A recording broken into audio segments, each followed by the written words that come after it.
Chers compatriotes, en ce début d'année, je souhaite vous adresser mes meilleurs vœux pour 2025. Permettez-moi tout d'abord de vous remercier pour votre engagement au Kenya et de saluer la mobilisation des équipes de l'ambassade et de toute l'équipe de France, dont les conseillers des Français de l'étranger. Vos élus, Jean-Bacca Domelevo-Fettner, Aude de Moustier et Daniel Wade, m'interpellent régulièrement sur les questions inhérentes à votre vie quotidienne. Qu'il s'agisse d'emploi, de santé, d'enseignement, de sécurité ou d'autres sujets, ils jouent un rôle déterminant dans notre action collective. Permettez-moi ensuite d'exprimer toute notre solidarité avec nos compatriotes de Mayotte. Aujourd'hui, face aux immenses besoins auxquels les Mahorais sont confrontés, nous nous employons à mobiliser des acteurs kenyans pour contribuer à la reconstruction de Mayotte.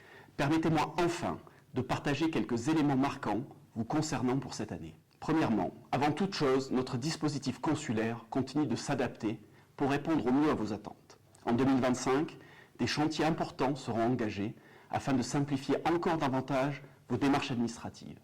J'en profite pour rappeler l'importance de s'inscrire au registre des Français de l'étranger qui permet de vous faire connaître de nos services. Deuxièmement, par ailleurs, je salue le dynamisme du lycée français international Denis Diderot. Avec plus de 700 élèves, 55 nationalités différentes, le lycée connaît une affluence record.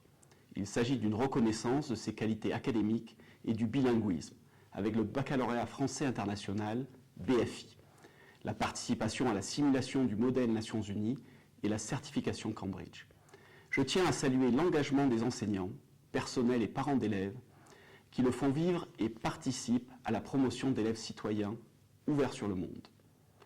Cet engagement a été récemment confirmé par le renouvellement du comité de gestion.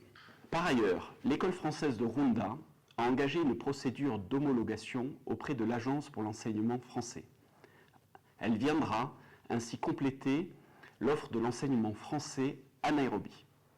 Troisièmement, je voudrais également saluer l'action de la Chambre de commerce franco-kenyane.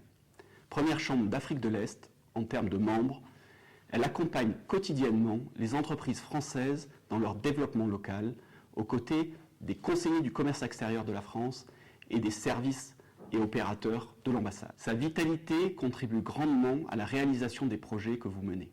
Quatrièmement, je souhaite aussi souligner l'énergie de nos alliances françaises, acteurs incontournables de la vie culturelle et pédagogique kenyane. À Nairobi, la nouvelle médiathèque vous apporte désormais une expérience artistique et digitale unique. À Mombasa, nous fêtons cette année les 50 ans de l'Alliance qui s'est dotée d'un nouveau studio vidéo et digital. Partout, la force de sa différence culturelle participe à la vivacité de la culture kenyane et au développement des industries culturelles. Je tiens enfin à vous remercier pour toutes vos initiatives. Elles participent à la richesse de la relation franco-kenyane, mais aussi à la solidarité entre Français. Je pense notamment à Nairobi Accueil, dont les événements facilitent l'intégration des nouveaux arrivants et l'esprit amical qui anime la communauté française. Meilleurs vœux à toutes et à tous.